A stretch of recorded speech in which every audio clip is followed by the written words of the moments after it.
Hi, I'm AeonAir in this video. Good morning, good evening, good afternoon, everyone. Welcome back to more Geometry Dash. Today, we're going to be discussing something that I think is probably going to be a little bit controversial because today, I'm going to be answering the question that I've been getting a lot ever since its release, and that is why I will not be using MEGAHACK in 2.2 or in general for the future.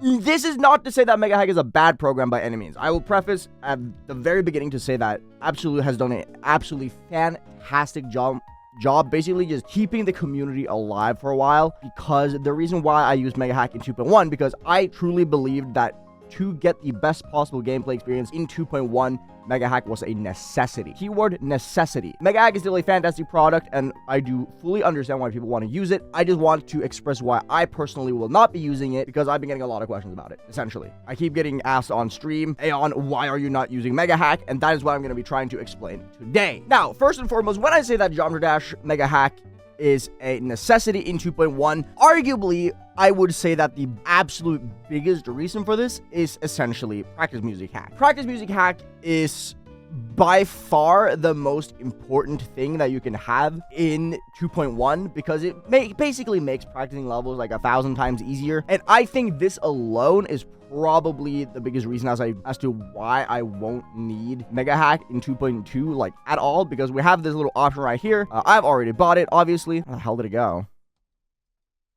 This one. And pretty much essentially it's that if you have this and you can afford it, you don't really need MEGAHACK, in my personal humble opinion. Yes, you can still get some conveniences like Smart Position Switch and Position Switcher, which I will be covering in a little bit right here. And essentially, the thing about Position Switch, okay, so let's take Smart Start Position to begin with. I personally never found this to be a huge deal. I didn't always use it, because some levels would just break with it, because it just, the way it calculates what the start position is supposed to be is kind of whack and goofy. So I didn't really use Smart Start Position anyway. I just manually did them regardless. So here, this is literally just cube, regular speed. Like, it does not matter. This is just a base, right? But if we go, to this one also doesn't need to be changed. Shit. We go to this one, right? It's ball, it's mini, and it's regular speed. It really doesn't take that much time to figure out what your thing is supposed to be, and it's a one-time thing that takes like 30 seconds to do. I never really found it too much of a big deal to just do my start position myself. But the big one for most people, and the reason why a lot of people are getting start position, or MEGAHACK, sorry, is start position switcher. And I get it, right? I understand. So let's say here, for instance, this is my start position currently. We do this, right? Bam, bam, bam, right? And I want to change start position. So what I'll do is I'll be like, okay, I want to play this one now. I go to edit object, I remove the disable, and there we go.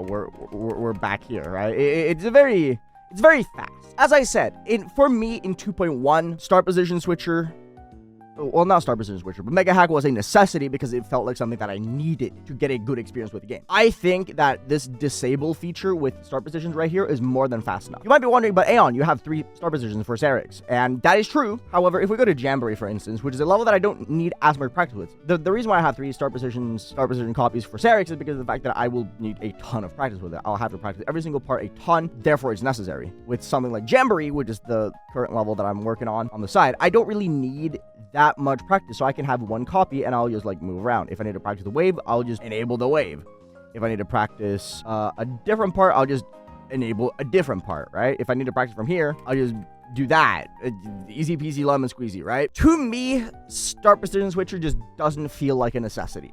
The built-in one in-game, while yes, it is objectively slower because you have to go into the editor, enable it, disable it, whatever you got to do, and then replay the level, it doesn't take enough time for me to warrant having to use MEGAHACK for start position switcher exclusively, and I think that's perfectly fine. I'm a streamer. I stream on Twitch, so for me, that like 10-15 seconds of disabling and enabling start positions is enough time for me to look over at my chat, say hi to people, have a little bit of a chit chat. So for me, it doesn't really matter. It gives me a little bit of a brain reset. I get to rest my hand for 30 seconds. Good stuff, right? So for me, this is a more than adequate enough start position switcher. Would I like for Rob to enable start position switcher with AD keys? Absolutely. I feel like it's necessary for the experience of the game. No, I do not think start position switcher relative to what we have currently in game is that much of an upgrade to warrant having MEGAHACK whatsoever, and I think that's perfectly fine. I'm very much content with this, and I think it's fine. right? Then the next one I see a lot of people get MEGAHACK for, and I just personally do not fundamentally agree with, is icon hack. Especially now with 2.2, where there's a bunch of icons that are actually like legitimately tough to unlock, such as the swing copter that I want to use, this one. I get it in a way for icons like this one, whereas like this one can only be unlocked in 2.21, where we don't know when 2.21 is going to come out. For all we know, it's going to come out in like 12 months, right? So I get it. I kind of get it. But the way I play, I don't really want to. I would rather just wait and unlock them myself. If I can't have an icon currently like this one, which I want to unlock, sucks to be me, right? Like, it's not a big deal. As the main argument for why people do use icon hack is that, oh, it's just a cosmetic. And I agree with that. It's just a cosmetic. But me personally would rather unlock it myself than use cheats to unlock it. But that's to each their own, right?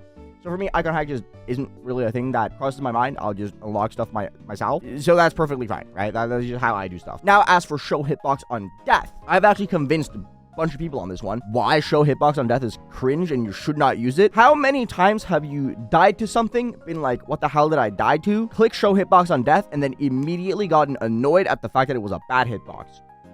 Most likely you are going to say way more than it really should have been. And I am exactly the same. I've been annoyed so many times at bad hitboxes that I should not have died to, that I wasn't aware of, that I became aware of after the fact that I clicked show hitbox on death and gotten annoyed at it because I learned of the terrible hitbox. Show hitbox on death is very convenient for a content creator's point of view because you can show people, hey, this is bad. But conveniently, we have this thing called debug draw. And if I want to show a terrible hitbox, I can just do this and I'll be like, hey guys, look at that, and it's just like these hitboxes right here, they for some, I don't know why, but they don't show like hitboxes for slopes and stuff. They just show like damage hitboxes, which I don't really understand. It doesn't really make sense to me, but it's not an inconvenience enough to where it warrants MEGAHACK for it, right? Like, it is built into the game, so it's fine. I think these are pretty bad because these spikes are very dark. You don't really see them, so these hitboxes are massive, but, you know, you can use this. So, again, it's just another convenience that is inside MEGAHACK that doesn't really feel like a necessity to me. Therefore, I don't really see a reason to use it. I will say there are a couple genuine reasons for me to still get MEGAHACK that, while, yes, they would be super duper convenient, I don't really feel a need for. I haven't really felt a need for it. One thing is speed hacking for learning levels. That is something I've advocated for a lot. I've in the past said speed hacking for learning levels is incredibly convenient, and I will stand by this. I do still agree with that. Speed hacking to learn levels is incredibly smart and is a massive convenience, all things considered. I still agree with this. That is something I still think, and I will say, is a perfectly valid reason to use MEGAHACK. However, I'm an old school player. I don't really need speed hack for it. It's just a convenience, yet again, that I don't really feel is convenient enough to warrant me using MEGAHACK. The other thing is hide pause menu, and that is exclusively for me to be able to get screenshots for my thumbnails. That's literally it. There's no other reason. The only reason I see myself using hide pause menu is because I can just hide the pause menu, get a screenshot of the part that I want, and bada bim bada boom, I have a thumbnail. That is not something I'll have anymore, which kind of sucks, but I haven't had any issues finding screenshots for thumbnails, so is fine, right? And then last but certainly not least, and is probably, I would argue, the actual biggest reason to keep MEGAHACK, and that is the replay last checkpoint. For those of you who do not know, when you hit the end wall in a practice run or something, you will immediately be sent back to the beginning of the level or your start position, depending on if you're in a copy or if you're in the actual level. Replay last checkpoint makes it so that when you click space or enter or whatever, you'll be sent back to your last checkpoint instead of the beginning of the level or the start position. Very convenient when you're a practice mode user like myself that uses practice mode to learn easier levels. However, I've always done like 5 practice runs before I start going back anyway. So for me, it's like, yeah, it would have been nice, but by the time I have like 4 or 5 practice runs already, I'll just pause and not hit the end wall, and it's fine, right? So it's another way of like my personal playstyle doesn't really make this a must-have as much as it's just if I accidentally hit the end wall, then oops, I guess. But the way that I practice using practice mode regardless doesn't really warrant having this, so I don't really see a reason for it. These are like the only things that I can with confidence say is like the must-haves of MEGAHACK, and me not having them does not hurt me whatsoever. If I were a creator, I would still have MEGAHACK because better edit is an absolute godsend. Shoutouts HJ Fod, you are the GOAT. But for me personally, I don't really have a reason for it. I want to play 2.2 and forward on complete vanilla GD because I think that the vanilla experience of GD is more than good enough, and it gives you so many quality of life options regardless. that it doesn't really matter. Oh, another one that I forgot is quick keys. Enable quick keys. This one right here. If you have quick keybinds, R equals restart level, control R equals full restart. I am lucky enough to have a secondary keyboard for Jump Dash. I have a regular use keyboard and I have a GD keyboard.